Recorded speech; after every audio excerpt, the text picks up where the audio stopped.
So let's just remember our motivation.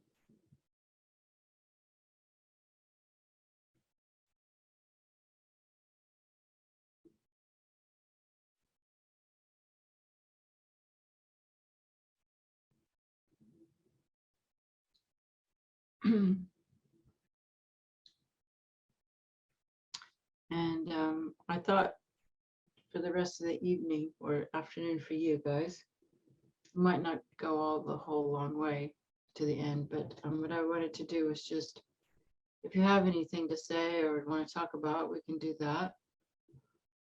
And then I wanted to do the those two Padmasambhava prayers we did yesterday that we had on the screen, if we can do that. Can you do that, Heather or Lou? Are we ready for that this time? Because Lama Zopa said that's really good to do for the Ukrainian situation. And we don't have to do that now. We're not going to do that right now. But just after we have some kind of discussion. And if you'd like to sing that song again at the end, we can. I don't know if you guys like that or not, that Padmasambhava request. I kind of like that. I think it's appropriate to what we've been talking about this weekend, Age or Mine. And then I would just leave one more meditation because I want to share with you these metaphors that have helped me for the last 40 years in my meditation. And I still use them. And I don't know if you'll get them anywhere else. So they're not part of any FPMT curriculum, as far as I know. But they're from Sarha, who was like one of the first great Indian Mahasiddhas. And he's like the founder of the Mahamudra lineage that we all study. So that's kind of appropriate to what we're doing here. And then that was it. So, yeah. You know, I just want to share something too. Today I looked up on the Wikipedia, I Googled it, and it turns out Russia and Ukraine have been fighting for centuries. You know, it's like they take over this one, they take over that one. And it's just part of, you know, Europe. I mean, it used to be England and France fought all the time too, you know, so it's like, it just seems like, you know, neighbors are always fighting each other and to get these people, you know, kings who want to take over this property and take over that territory. And, you know, parts of Ukraine was Russia and part of Russia was Ukraine. And so it's kind of not new what's going on here. But it's new to us because, you know, and one other thing that I think is important, I wish I could remember the name of the movie, but I saw a film, and I'm pretty sure it was on Netflix, not that long ago, a couple months ago, about, maybe it wasn't, it was probably on BBC actually, but about a British journalist who kind of risked his life, and he went to Ukraine in, I think it was the 1940s, not that long ago, like after the war. I think that's when it was, unless it was the 30s, before the World War II. I think it was after, I don't exactly remember when it was. But there was a huge famine in the Ukraine. It's called like the Holodrome or something. And he actually managed to take photographs and footage and talk to people. And it was completely covered up because by then Ukraine was part of the Soviet Union. And what was going on is that Ukraine is like the breadbasket of that part of the world. I guess it must be like Kansas or something. You know, it's like they grow grain and they, you know, they grow a lot of food. And so the Soviets were taking all the grain because Russia was having a famine or something. And they were taking all the food and taking it to Russia. And people just starved by the millions. I don't remember how many million people just starved to death to the point where it got to the point where there was cannibalism going on, like, I don't think they would kill each other, but if when somebody died of starvation, it was like, well, I'm going to eat my brother or I'm going to die, it was that bad. And this journalist brought back the stories to the West because because it was Soviet Union, they could completely cover, none of the information would get out. And the pictures and this, it was just horrendous. And this guy was really brave because he I can't remember why he had some reason to go there. He wanted to try to talk to, I think it was, I'm sorry, I can't remember if it was Lenin or Stalin. It was Stalin, so it was in the Stalin era. A lot of people died in this era of Stalin. And he was trying to get to talk to Stalin, and so he managed to somehow fly to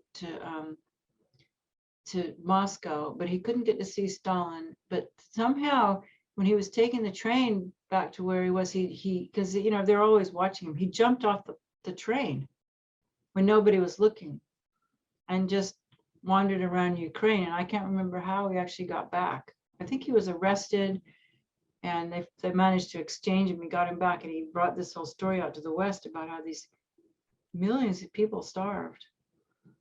And then later on in his life, he went back to find out another who's a really great journalist, but he wasn't very old. He was in his 20s when he did this.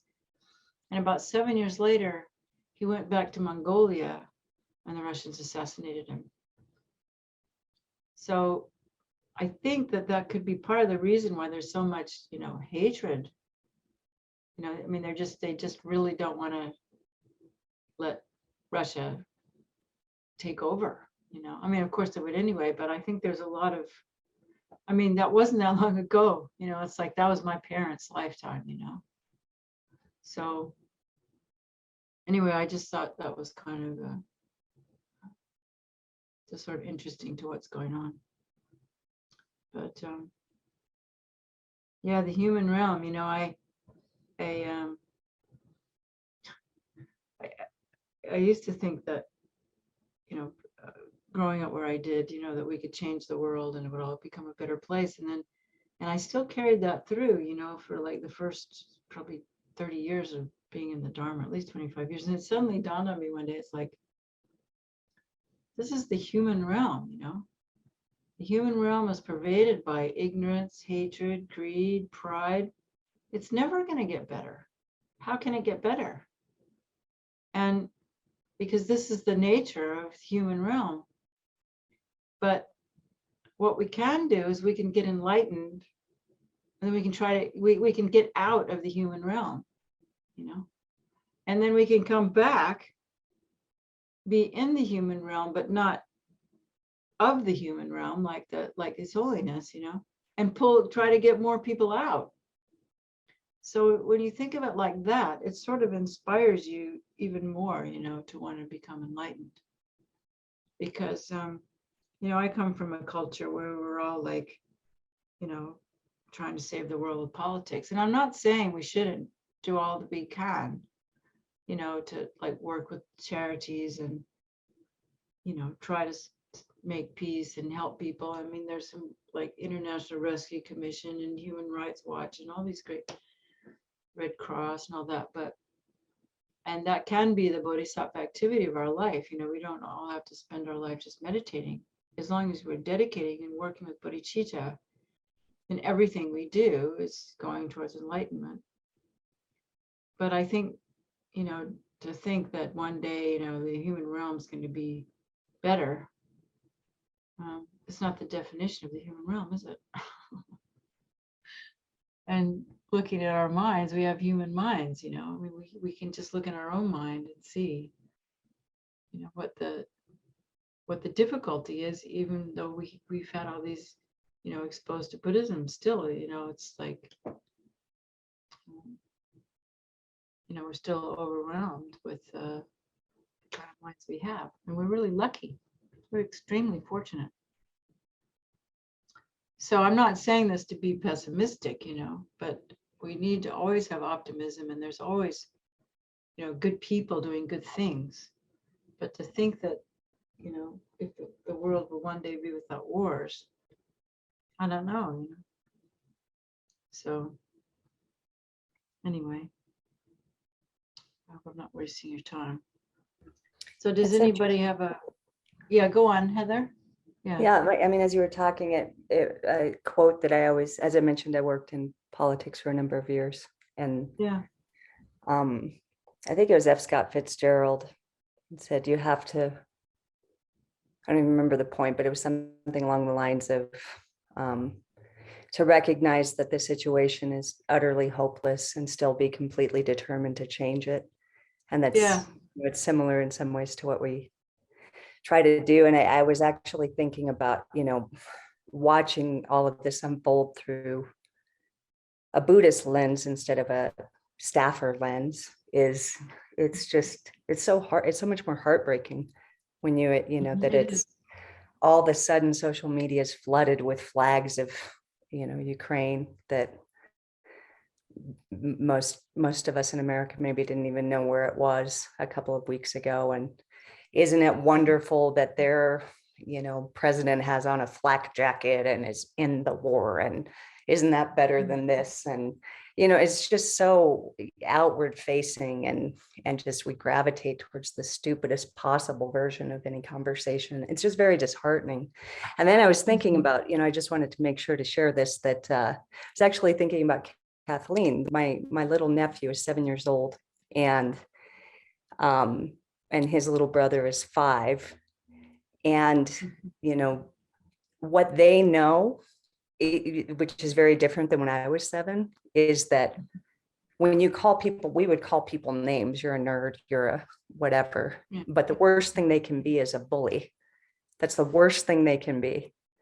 That's great. That's the thing that you want least in the world to be, as a bully. And so I look at things like that and I think, maybe it is possible. And what made me think of Kathleen is just that how precious their teacher is to them at that age. They have so much power to shape the direction of their little lives. Yeah. And teachers are really smart. And especially at that age. Last year I helped with their homeschooling when it was via Zoom. And I just was looking at this woman like, how on earth are you managing?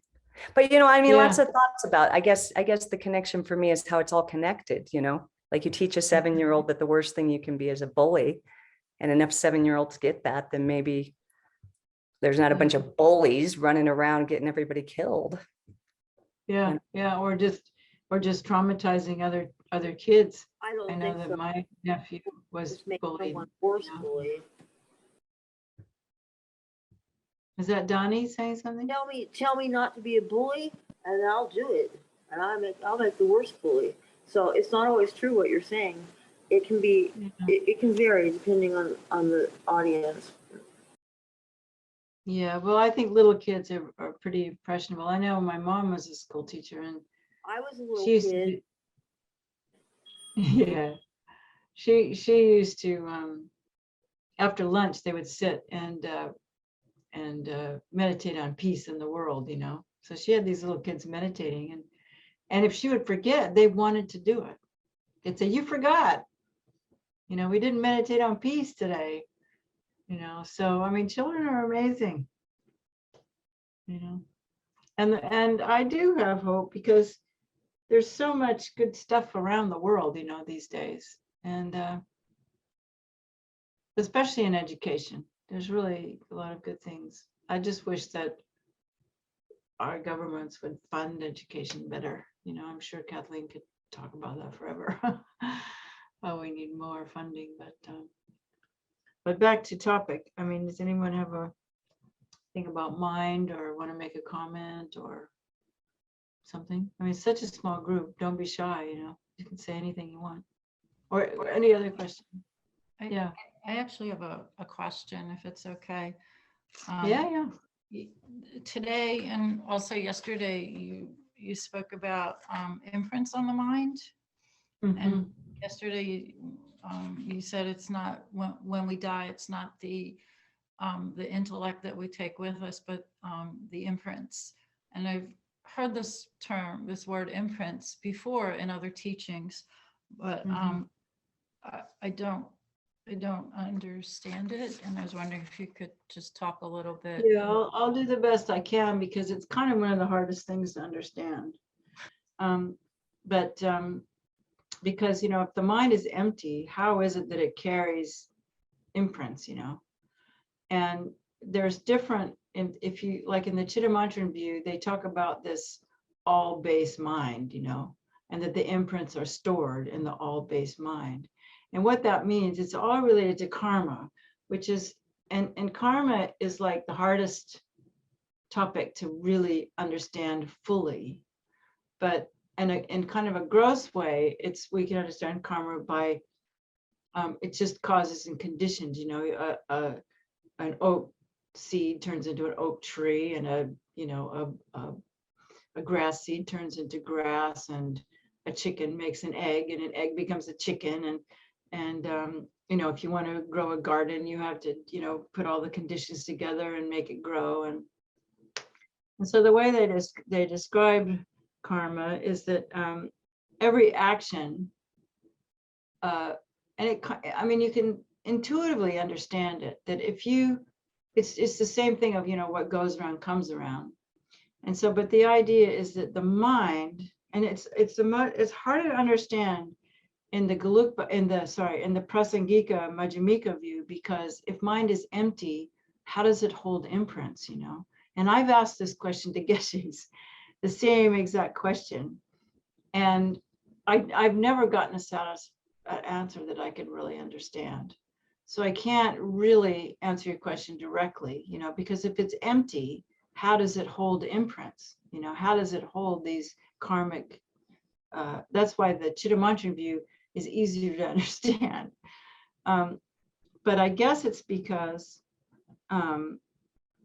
emptiness doesn't mean there's nothing there. It just means that I mean, we don't understand emptiness, so that's why we can't really talk about it. But it doesn't mean nothing. It just means something very, very subtle. And so I suppose, I mean, and actually, Geshe Nandak, who's doing the basic program now in London, he's really cool. You know, he's probably about 50, I guess, and he is from Holland, and he was a climatologist, you know, like a scientist, not an ocean, what was he? Something like that, like oceanographer, some kind of like into physics kind of stuff. And then when he was, I guess, his mid-20s or something, he met the Dharma, and he spent 25 years in Sarah Monastery and went through the whole Geshe program. And he's basically like a white Tibetan, you know, I mean, he's just, I mean, his behavior, everything, he's just completely adopted Tibetan stuff, you know. And he talks about, and this is how, and I found like he gives sort of the best description according to the like emptiness. He talks about disintegratedness, and that the way it kind of gets it is that, you know, that out in this emptiness matrix of reality, you know, that the causes and conditions that we create in this life, like, you know, like right now I'm creating some karma because we're talking about this, that karmic seed, even though it doesn't have any like true inherent existence, it has some kind of empty existence that stays disintegrated, you know, like it's kind of another way of talking about emptiness. Like it has a potential, but it hasn't ripened. So there's sort of like these potentials, and because the universe and mind is limitless and vast, like we can't really understand it. But it's like, I mean, if I kind of understand it like in space, that there's all this empty potentials around, you know, that are just sort of out there. And that when the right causes and conditions come together, they integrate and become an experience, right? So it's sort of like, if you can take the more kind of karma that we do understand, like if I want to grow a garden, you know, I need the seed, and then I need the water, and then I need the fertilizer. So those are all the karmic conditions that bring together the conditions that will grow this plant. But in the realm of mind, there's this disintegratedness that when the right causes and conditions come together, boom, manifests a moment of mind, right? And so, and you can kind of see that in your life in a way, because you can see our habits. Like if I have like a ridiculous sort of, there's like this subtle anxiety in my mind, I'm noticing more and more. And I think it, you know, I need, if I did some trauma therapy, maybe it'd go away, you know? But, and I can see that, you know, if I'm not paying attention, it's just, I've been studying a little bit with this woman called Sarah Payton, she's a really good, she's studied a lot of neuroscience and understanding trauma. And I don't know what I was going to say about Sarah.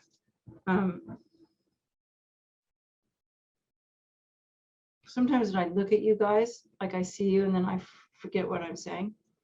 But what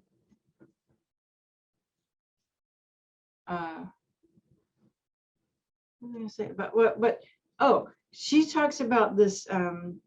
It's not she. Neuroscience now talks about the default mode network. Have you heard that term? The default mode network is like what your brain, when you're a small child, what your brain sort of like naturally does. You know, like what you're doing, just if you're not paying attention. And so I think for me, my default, and I've decided that I think that that relates to, in Buddhism, the self-cherishing mind. Because it's not that it's self-cherishing, you know, it's just sort of like this little mind that we have. And I think it's like our default mode. It's like what we do if we're not aware. We just have this mind and it plays the same tapes, you know, and it doesn't really matter. We all have our own particular flavor of it, you know, like mine might be this low-grade anxiety, you know, nothing that I'm really anxious, you know, but there's just kind of this, you know, and whatever it is, you know, somebody else's might be loneliness or somebody else's, but whatever, you know, but it's this kind of way our brain, it's just our brain, you know. And so, but you can kind of see that when that's sort of like the integratedness, you know, and when I have awareness, then or when I do my practice, you know, it's like it's not there because I'm out of that default mode network. So you can kind of see how when the causes and conditions come together, that you end up with a mind like that. And that if you understand karma, it's not, I mean, even though it might, the conditions for that are probably, you know, the way you were treated as a kid by your parents, but you created that cause in a past life. So, you know, there's no way you can blame anybody. This is the beauty about Dharma. There's no way you can ever blame anybody for anything that happens to you unless you're forgetting, you know, because in actual fact, it's just this causes and conditions have come together. And one of those causes and conditions is your behavior in the past. So however those imprints, the mechanics of those imprints, I don't really understand. And I think maybe Geshe Sherab could explain it to you because it has a lot to do with emptiness. But this idea of disintegratedness is that it's like the imprints are there. It's not like you actually carry them in your little tiny subtle mind. But somehow with the dependent arising of everything, of how everything is related to everything else, that on some subtle level, those potentials are there. And when somebody comes along and says something you don't like, you're going to react negatively. That's just the imprint that's there, you know. And you know, it's interesting to see because I have a friend named Para Kinchin Tuku, and he is a Tulku. And being around him, I've never been, and he doesn't put on the airs of being any great holy person or anything. But this guy is just always happy. He's always joyful. And nothing bothers him. And he's just always this super up dude, you know? And And it's just, he makes everybody happy. You know, he doesn't have this default mode network that kind of goes, you know, he doesn't have to work at it, you know. And I think it to me, it kind of proves in a way the idea of imprints, because if he was a great abbot of Drepung Monastery in his past life, you know, and now he's this 35-year-old monk, his imprints, I can see the imprints from all the work he did in past lives, that he just has this effortless joy 24/7. I've been around him enough to see it, you know. And so I think that even though I can't explain it, I don't really know it, I have enough experience to have faith in the idea of it. And one of the things that they talk about in Buddhism is that, see if I can remember it, you know, I try to remember all the things I studied a long time ago, but there's 3 types of knowledge. And one of them is things you can see, one of them is inferential knowledge, and one of them is that you have to take it on the faith of someone who you trust. And emptiness is something we can understand. So it's actually in the first level. It's not an inferential, you know, we can, I mean, technically we can, you know, understand how things are dependent on origination with a little bit of study. But karma is the hardest one to understand. And so they say we have to, if we can believe everything else that Buddha taught, like if we can understand, you know, death and impermanence and emptiness and bodhicitta, then we have to like take on the faith that if everything else Buddha said, then if he talks about karma, we have to take that also. We can have some kind of reasoned belief that that's true. And I think by, you know, looking at my life, meeting Tibetan lamas that don't have those imprints, I think it just makes sense to me that if we go from life to life, that we're going to carry whatever mindset we have, this life is going to be with us again.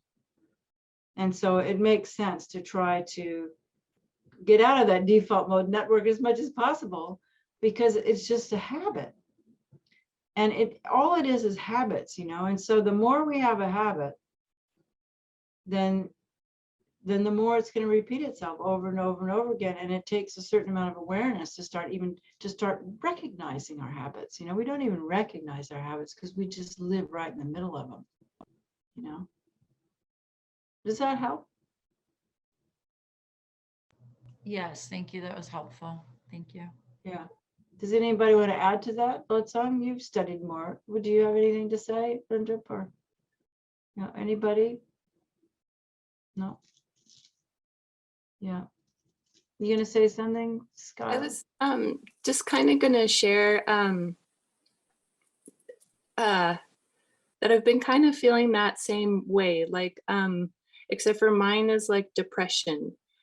And I did go to a counselor because of it, and he kept telling me that I haven't been in a place where I met good people, and I haven't been in a place where I've ever been happy, and I need to change everything. And I'm like, hold on, like I've been here, I've been there, I've changed this, I've changed that, like, you know, I've been homeless, I've been, you know, a preschool teacher, I've been, you know, all sorts of different stuff. And it's no, like and it is like this habit of depression, like something won't allow me to be happy no matter what. And it is, you know, like this almost like twisted little distorted mantra in my head that is just repeated, playing in the background. So Well, there's also just biochemical reasons for that too. But I don't think, I mean, one thing I really disagree with is when lamas say that depression is caused by self-cherishing. I just disagree with that. It's just not, you know. And some people are just sort of born that way. But, you know, Sarah Payton, you might want to look into her stuff. It's SARH, because I think a lot of counselors are just completely off base. And the last name is Payton, like Peyton, Peyton, And she lives in Oregon and Washington, and she does online workshops, but she has a very interesting thing about depression. And she said that depression is like a blanket. She talked about this blanket, and that underneath the blanket is some sort of resentment. And it might be anger towards yourself or something, that might be, if it's not just biochemical, some people just need to take things that help their chemicals, but, and she said that and she takes you through an exercise, which I don't remember well enough to go through it, but it's worth taking her course. But if you can, it's like a meditation. If you can kind of imagine that blanket, this blanket of depression, and then if in a kind of a more subtle, relaxed state, if you can allow yourself to look under it and see what it is that your grievance is. What is your grievance? And because what she talks about is just what you're saying, what I'm saying is that we have these unconscious contracts. That's the word she uses for these little things that we're talking about, this default mode network. And she explains it all with neuroscience. This default mode network is where these unconscious contracts are. And she teaches this method, which is just a meditation basically, where you have to take some kind of searching to find out what your unconscious contracts are, and they're usually very childhood, pre 1 years old kind of stuff, So you have to use your meditation to kind of find out just start asking yourself, what are my contracts like? No matter what, I'm not going to let myself be happy, and sometimes, these are things that we just picked up from our parents, but we adapted it at such an early age that it becomes our default mode network. And there's nothing we can do until we get some kind of like neurofeedback or work with somebody to actually retrain those brain circuits. But and I've had a little bit, I was busy, so I didn't take the course seriously enough. And I want to go over the coursework again, but you can work with another person where they help you kind of go back down into your whatever kind of mythological situation you have, like a vision. Like she'll say something like, where do you feel your depression in your body, and then you have to go and feel it, and then you can ask it, does it to describe it more, and I can just share with you the situation I did, and it wasn't about depression. It was just I just went back and I visualized. I could see myself as this tiny little child inside a deep, deep, deep, deep well. And my friend, because she has this method, it's right in her workbook. You can just get the books and use the books where you dialogue and they help you. I can't remember. She calls it time traveling, where you go back in time to be your little. It's all inner child work, but it's really good inner child work. And better than other stuff I've seen. And so then I saw these steps, and then I chose 2 people to help me get out of this, to walk out. And, there's something about me that's been different ever since I walked out of that well,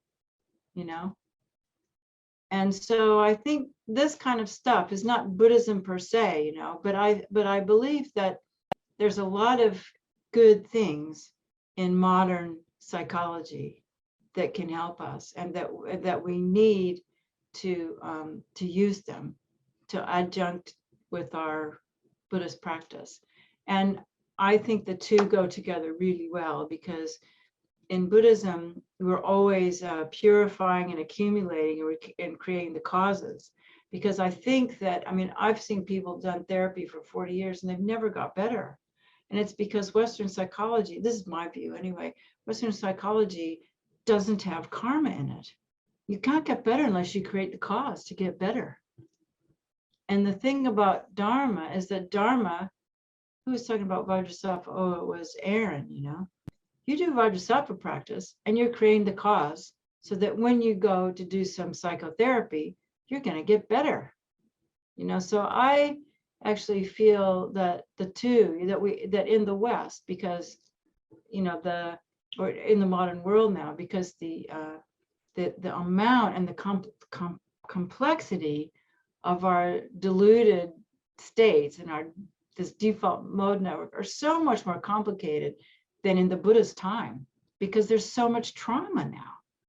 And trauma just really solidifies the situation that you can't just look at it and go, oh, I'm not going to have that anymore, because your brain keeps going there over and over and over again, and you have no control over that. It doesn't matter how much you go, I'm meditating this away, it won't go away, because our practice isn't powerful enough, And so that's why I started getting interested in trauma therapy, because I think that for Buddhism to really work, we sort of needed to work with that as well.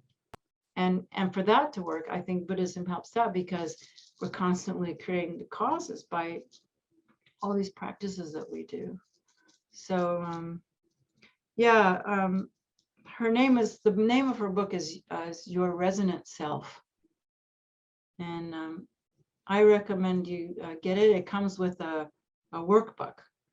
And then, and you can, her class was a little bit hard for me to deal with, because the people who came to it were so traumatized, it was really intense.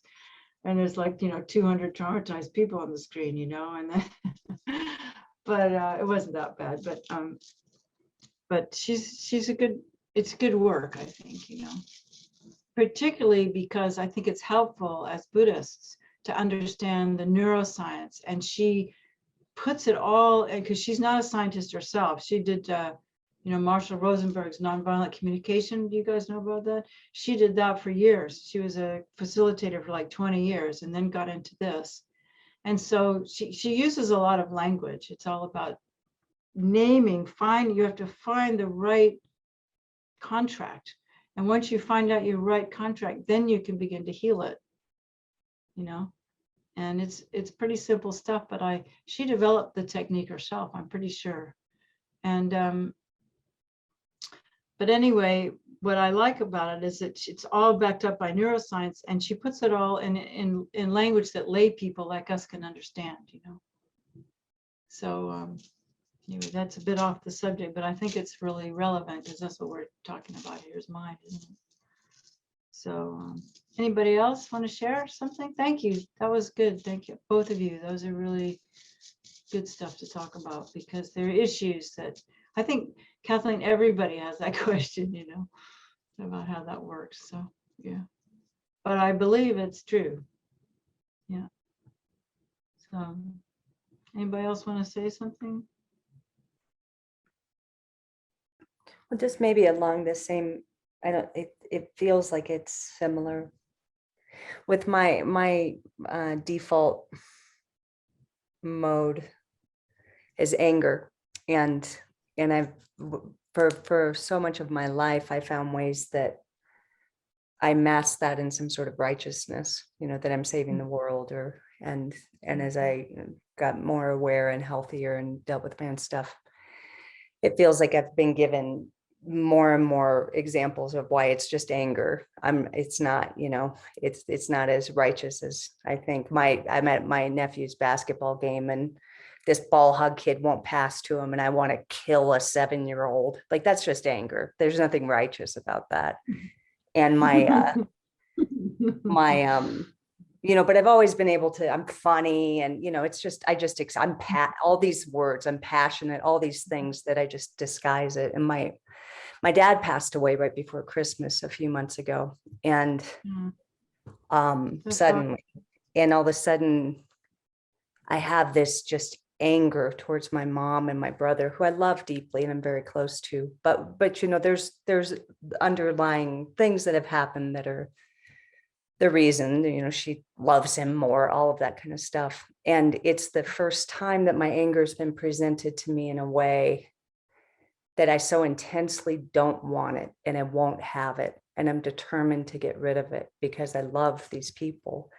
And because of my Buddhist practice, I assume it's such a blessing that, thank you for presenting in this way, because I won't have it. And so it's really changed my practice to be so focused, and I'm not going to have it. I'm just determined that that will Yeah. not happen. I'll get through it, you know? So it's, it feels like that kind of patterning and how you can like use it to navigate through. Not exactly, but I mean, same church, different pew. Well, you might want to think about embracing it instead of pushing it away, hugging it, and letting it in, and letting it get big, and then ask it why, what's this about? You know? Yeah. Because sometimes the better way to deal with something is not to push it away, but to actually embrace it Yeah. and love your anger. You know? Yeah, I And- feel like and- I do love my anger. It might be the, you know. But not treasure it, you know, not like the way Right, like that's a good that's distinction. what gives you power, you know. I mean, it's probably Right. giving you a lot of power in your life. Right. But not that way, but to Right. try to find what's under it, you know, what is why is it there, you know? And I know that for me, I'll just share this, that if I'm, I mean, it doesn't really if anger is a big deal, but if I'm angry at a particular situation, if I can think of gratitude about those people, Mhm. it'll get bigger than than the anger. Like if I can make lists of why I love that person, you know, it will get and feel that, you know, I really love that, you know, I love this, I love this, I love this, I love this. It will heal the anger. Interesting. Yeah.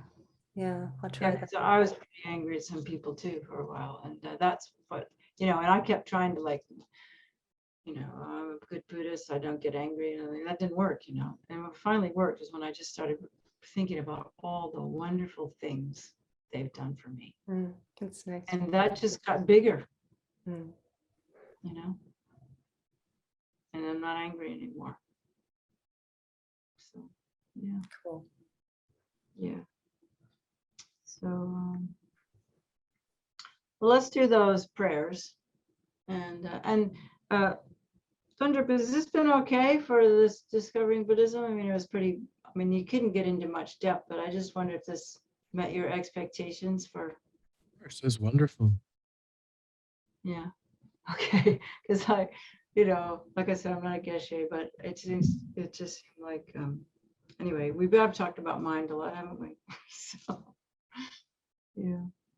Okay, well, let's do those prayers, and then I'll do this short, share this short meditation with you guys, and let's see. Yeah, anyway, I'll probably end up going the whole time. So, okay, let's see, I'll put my glasses on so I can read the screen. Okay, let's read it. With the motivation to end all wars for all times, and for all the people that are being displaced and hurt and harmed, and for all sentient beings everywhere. So I have to move my camera. Okay, great. Okay, please, Dundra, will you lead it for us? Dewa Chen, blissful pure realm of the West, Amitabha's compassionate blessing was aroused, and he blessed his emanation, Padmasambhava, to come into this world to bring benefit to all beings. Compassionate One, you never cease to bring us help and well-being. To the lotus-born Guru of Oregon we pray. Grant your blessing so all our wishes be spontaneously fulfilled. All the Dharma kings from Trisong Detsen down to the very end of the royal line, throughout past, present, and future, know your constant blessing. You are the only protection for rulers who follow Dharma, as in Tibet. Compassionate One, you safeguard the lands that practice Dharma. To the lotus-born Guru of Oregon we pray. Grant your blessing so all our wishes be spontaneously fulfilled.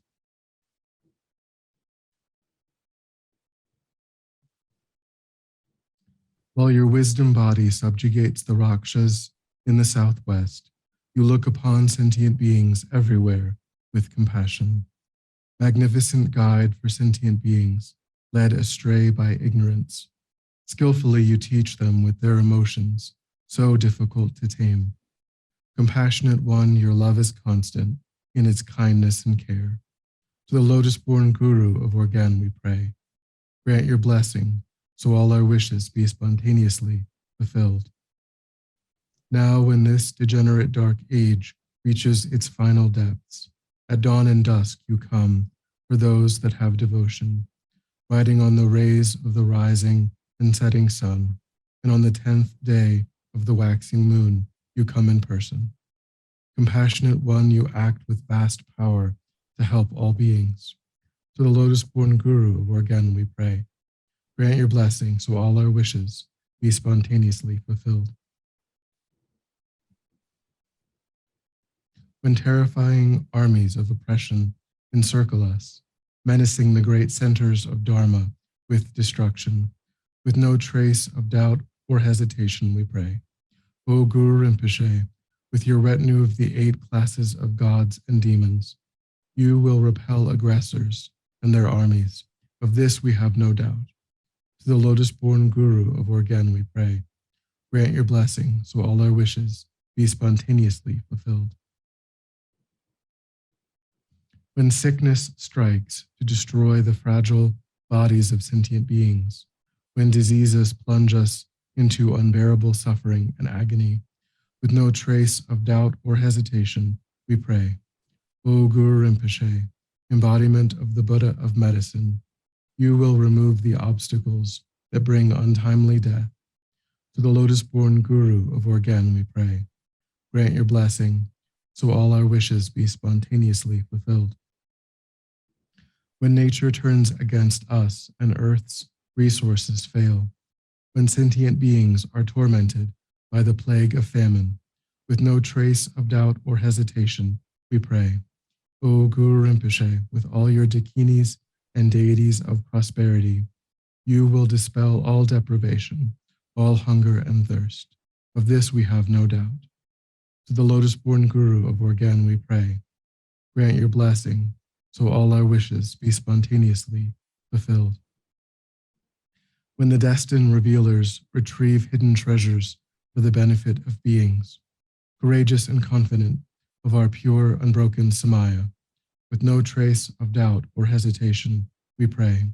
O Guru Rinpoche, inseparable from our Yidam deity, you will ensure the true heirs receive their father's treasure.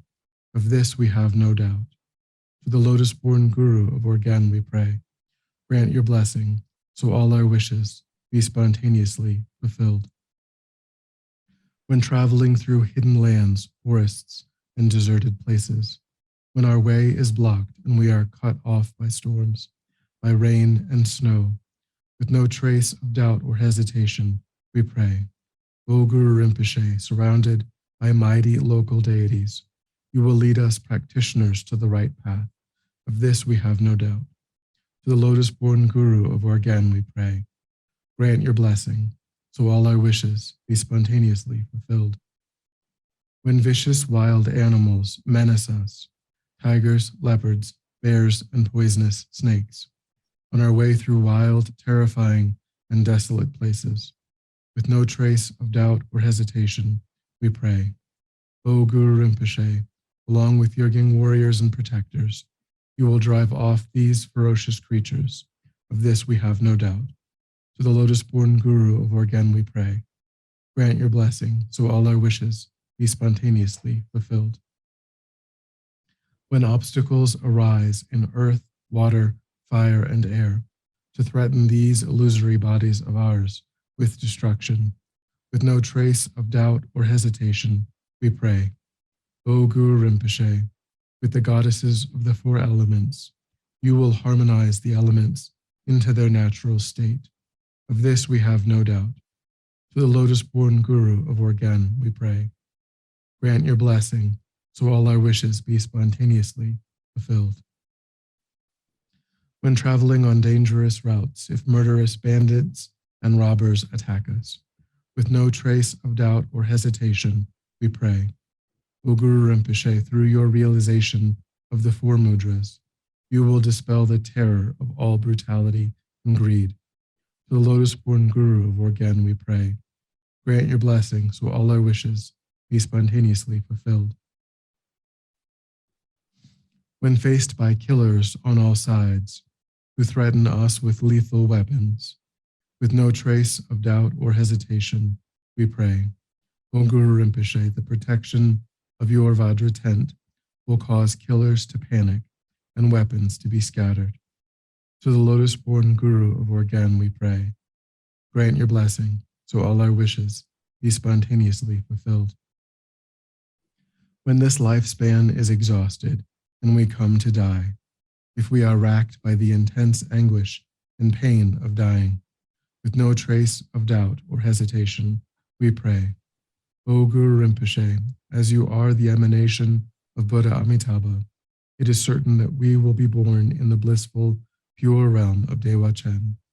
To the lotus-born Guru of Organ we pray.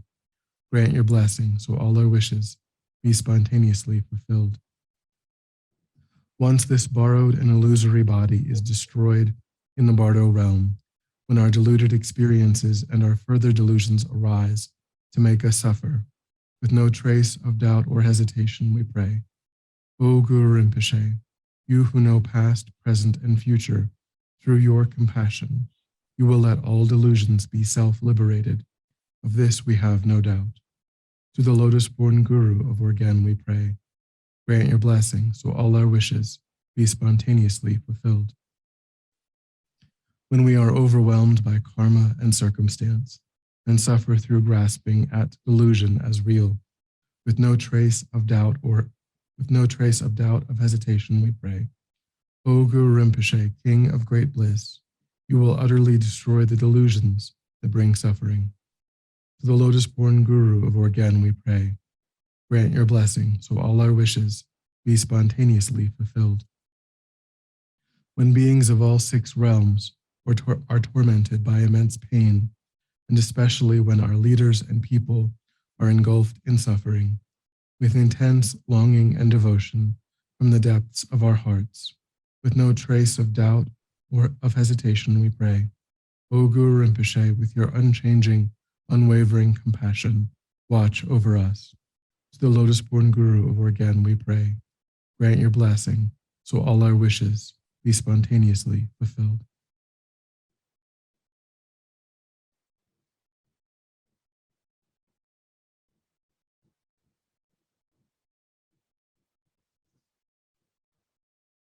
Precious Guru, the embodiment of all Buddhas of the 3 times, great bliss, the Lord of all accomplishments, wrathful power, the one who dispels all hindrances and subdues demons, pray bestow your blessings. Please remove the outer, inner, and secret obstacles and grant your blessings to accomplish wishes spontaneously. When due to the obstacles of the elements, earth, water, fire, and wind, this illusory body, which is rented, is meeting the time to be perished, requesting undoubtedly, without 2-pointed mind, to Padmasambhava and the goddess of the elements, there is no doubt the 4 elements get naturally pacified. I request Organ, the one arising from the lotus, please bless the wishes to succeed naturally. Om Ahum Vajraguru Padma Siddhi Hum. Let's just recite the mantra a few times. Om Ahom Vajraguru Padma Siddhi Hum. Recite the mantra, we can just see this blanket of peace descending over Ukraine and Syria.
Om Home, Vajraguru City Home. Dedicate his prayers and this good energy to the potential it's out there in the disintegratedness of the universe to coagulate together and bring peace in the world, in this planet.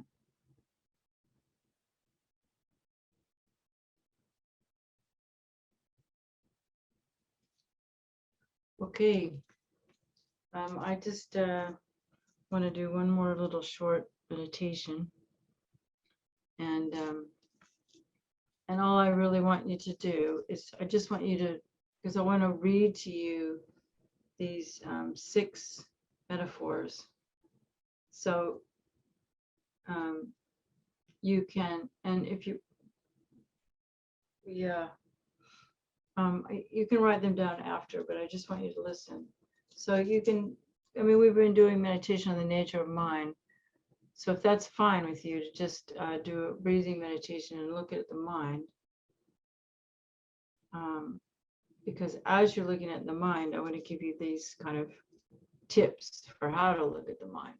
Okay?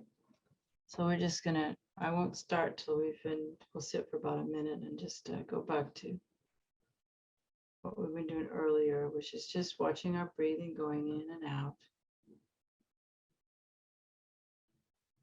Infusing that with this sense of love and compassion for ourselves and all beings. If you want, you can use the light coming in. The light of wisdom and love.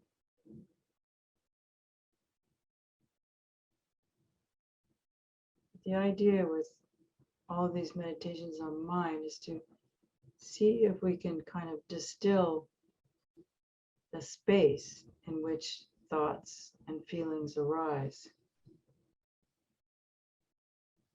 And it's that idea of the mind being the sky and the clouds being the thoughts. And I don't know, even before I met the Dharma, I used to enjoy lying down up in the California Sierras where the clouds would just disintegrate as you'd watch them. You should just love to watch clouds disintegrate. So you can, if you've ever seen that, so I don't know what kind of cloud that is, but up in the mountains, they do that a lot. And so it's kind of like one way to do this practice is rather than like see that thought as something concrete and and going, okay, go away, and I'm going to go back and look at my breath or something. It's more subtle than that. Like there's this awareness, and it's kind of like Lamius used the word penetrate. It's sort of like your mind is your awareness. Is what is the force that makes that cloud dissolve just by putting your awareness into it. And it may take a while to get this, but just you keep working with it, and it's sort of like what's happening then is that the thoughts become more illusory, not as intense, not as concrete. When we're engaging with our awareness. Now, when we forget our awareness, we'll get lost. Then, but once we remember, oh, I'm not engaging my awareness, we bring it back.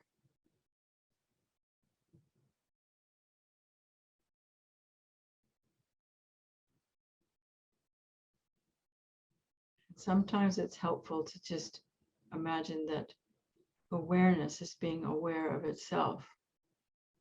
And that simple awareness of awareness itself is the spacious quality of the mind. And that when we dwell in awareness being aware of itself, then there's not a lot of room for thoughts to come.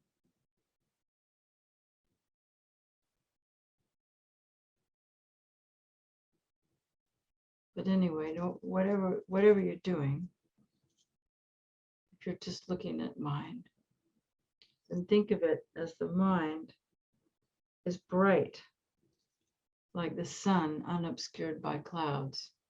So in our meditation, then we bring this brightness to it. It's what another way of talking about the clarity, you know.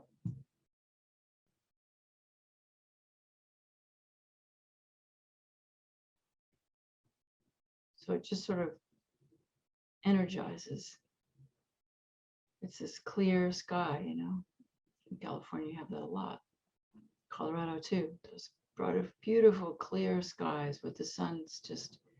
You might not see the sun, but you can feel the clarity, the brightness, and the warmth of the sun in the sky. So the mind's like that. When we're looking at the pure nature of mind, when it doesn't have thoughts in it, you know.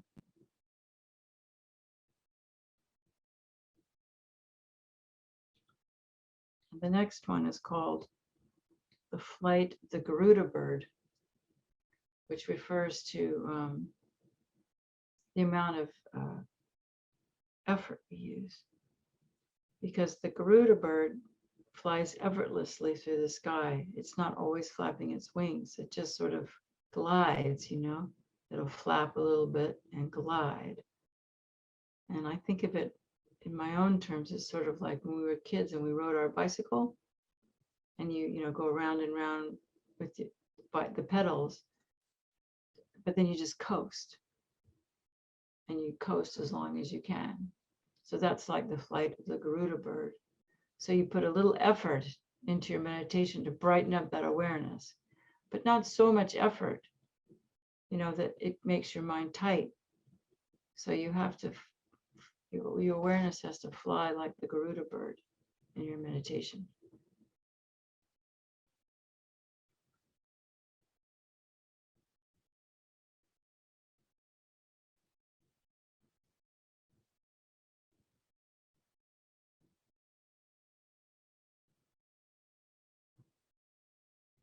And the next one is the stillness of the ocean without waves. So just imagine your mind is like that. There's no thoughts happening. Or if they are, there's another way of dealing with the mind is the thoughts come and go, but they don't really disturb the clarity and stillness of your mind. Because this mind is always still. Thoughts coming and going, but the actual nature of mind is always this stillness, like the clear sky shining. And the thoughts just come and go in it.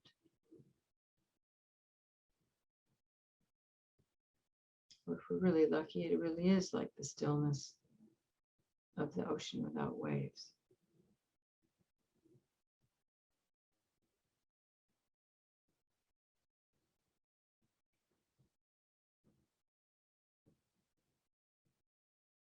It almost might be better to have a lake, because I don't think ocean is ever really still. Maybe in the middle of the sea. Anyway, the next one is called the child looking at temple murals. And this refers more to tantric practice, which means that, you know, when a child, well, no, it's still the mind too. It's just mind looking at thoughts, because when a child goes in, if you've ever been into like a real Tibetan Gompa, it's not just tankas, the whole walls are just full of frescoes. They're just, the walls are completely busy with deities everywhere. And when a little child looks at that wall, he or she doesn't differentiate. They just see all these shapes and colors. They're not discriminating so much. So that's another way to think about watching the mind, which is that we don't need to get bogged down in the details of the content of the thoughts. Just watch them coming and going, like waves in the water.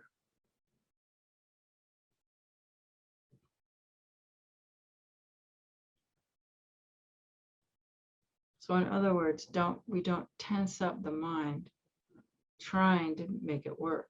We just relax and sort of let it happen.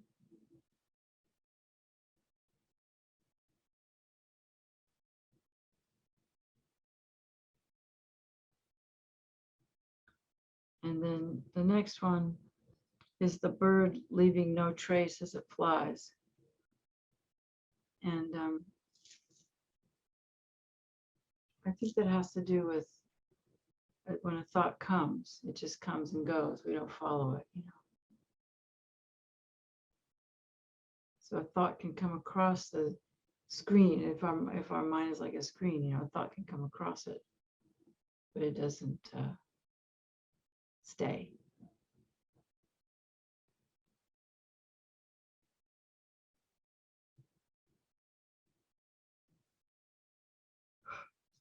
Oh, sorry.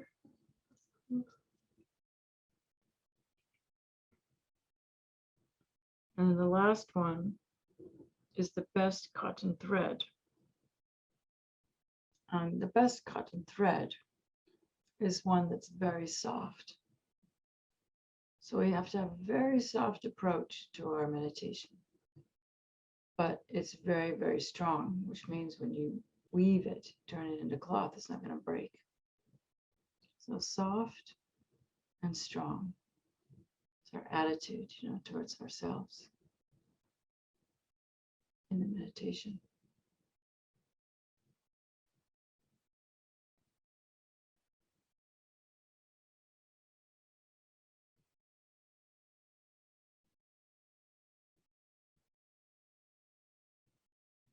So that's all. Uh-oh, my TV's going to turn off in a minute. Oops, this happened last night.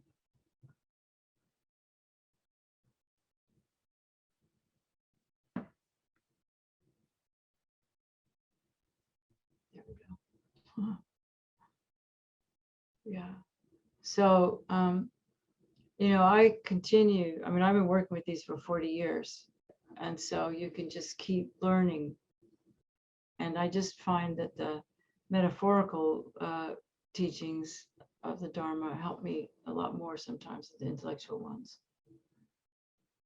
So we've talked about, you know, the mind like a mirror, and experiences like a dream, like clouds in the sky being the mind. So all these things, I think, over the years, because it does take years of looking and watching and being patient. And so would you like me to repeat these ones so you can write them down? Yeah. So I can't even remember where I learned these from. But I know they're from Sarha. And it's the sun is unobscured by clouds.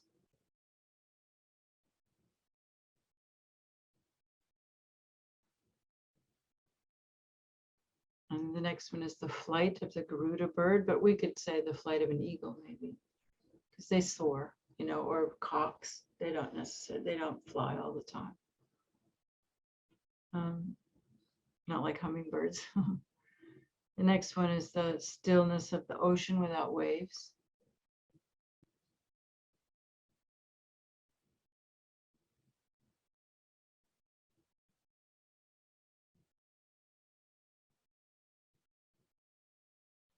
And then the child looking at the temple murals.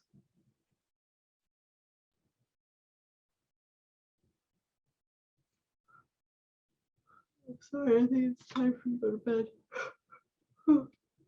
The bird leaving no trace as it flies.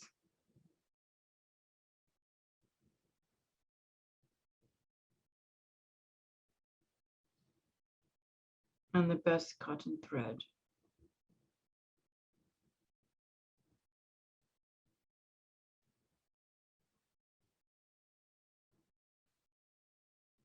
And there's one more metaphor that's not in that list, but it's in the old days, 200 years ago, when there were great ships in the days of like the British East India Company, and there were these clipper ships, you know, that would sail around the world. And they always had the crow's nest, you know, they keep a crow because that's how they know if they're near land, because if they let the bird go and the bird doesn't come back, the bird's gone to land and they know they're near land. But the metaphor is that the bird always returns to the ship. So that means that, you know, you might get lost in your meditation and you go off and you think about something for 5 minutes, but it's always going to come back.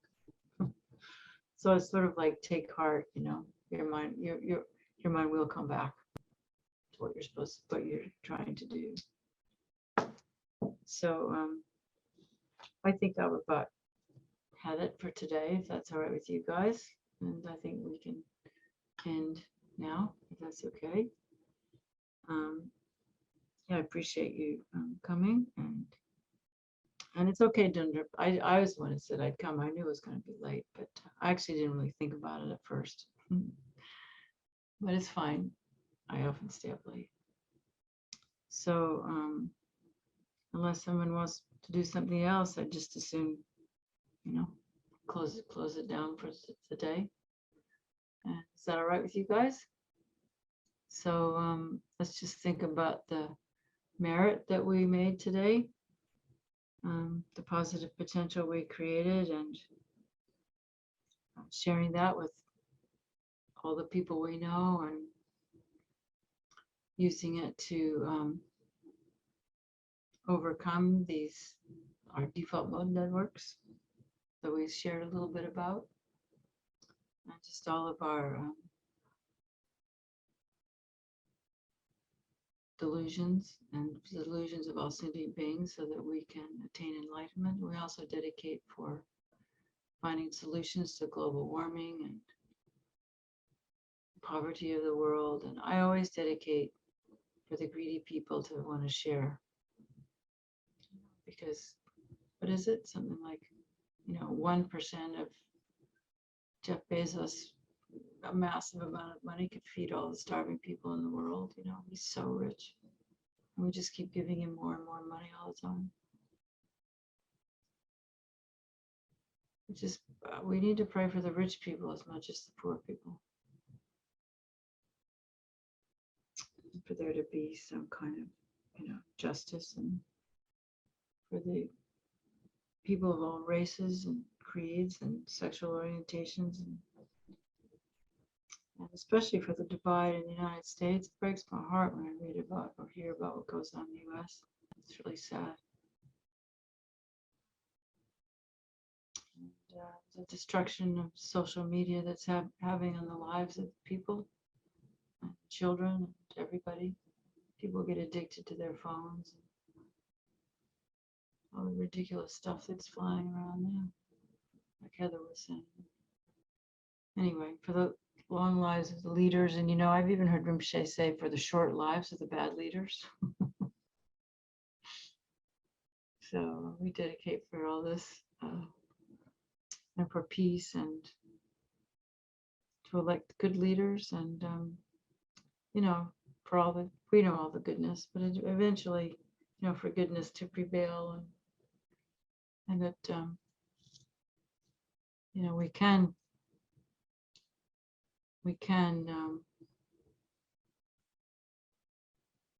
find a happy, joyful diligence to create the cause for our enlightenment, and to meet with perfect teachers in all our lives, and good friends. We need good friends, and the pure Dharma, and for the long lives of our teachers, His Holiness and Mama Zopa and Geshe, all our teachers, and not only the long lives of our teachers, but all the people that are doing great works, all the charities, and they have enough money, and that the Dharma centers flourish, and the Sangha flourishes, and just all the virtuous things in the world have all they need to be virtuous. And then we also seal the dedication, understanding that myself and the act of giving this merit, and to all the sentient beings, all arise in dependence upon each other. If I look for the reality of myself can't be found, the reality of sentient beings can't be found. It all arises together. And then Mama Zopa Rinpoche always ends his dedications with rejoicing how wonderful it is that we could all be together, and just rejoicing in all the virtues of ordinary and extraordinary beings. And for the precious bodhicitta to always grow and grow and grow in our hearts parts of all others, and also our understanding of emptiness. May it never decline, because it can.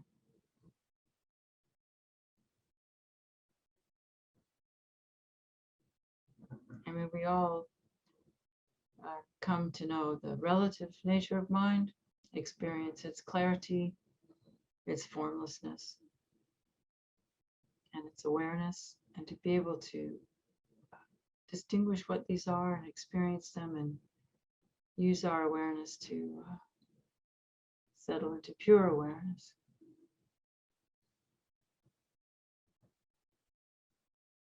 And experience the clear light nature of our mind, especially at the time of death, so that we can propel ourselves into Buddhahood and experience the real Dharmakaya at the time of death.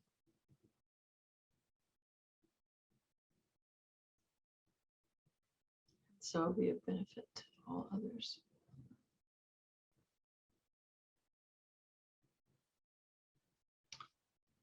Okay, we seem to be ending when we're supposed to. So is that good enough? Everybody? Had a good enough day? Okay, well, I don't know if I'll ever see any of you ever again, maybe Los Andundra, but have a really great life. And I do encourage you, Skylar and other people, to look into Sarah Payton's work. I think it's pretty helpful. And also, if you don't know Gabor Mate, you must learn Gabor. Do you know Gabor Mate, Skylar? Oh man, you gotta. His name is Gabormate, and he's an extraordinary communicator. And you can do. He does workshops online. He's got some good books. There's lots of YouTubes, and he just is. Probably he's a physician. He's not even a psychologist, but he understands the psychology of trauma probably, but almost better than anybody. He's an amazing communicator. So I really encourage you to look into just start listening to some YouTubes of his, And they recently made a movie of his called The Wisdom of Trauma. And he's a Hungarian who was born during World right. He was a tiny baby right when the Nazis invaded Budapest, and his mother had to give him. Just was going down the street and thought she was going to be taken to a concentration camp, and just passed her baby off to a passerby, and that was Gabor. And and the amazing thing is that she got him back somehow. I don't know how, and then they immigrated to Canada. And he became a doctor, and he spent his life helping really seriously addicted, like the worst down and out Skid Row people in Vancouver, and just realized it's all about trauma. They're all traumatized people. Addiction, that's what causes addiction to anything.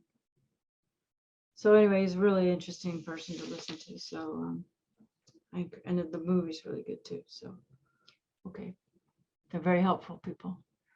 Good. I think Gabor Mate is a Bodhisattva, probably Sarah Payton too. Okie dokie. See you all, and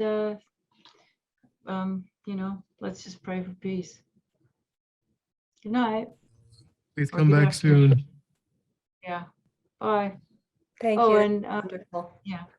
Bye-bye.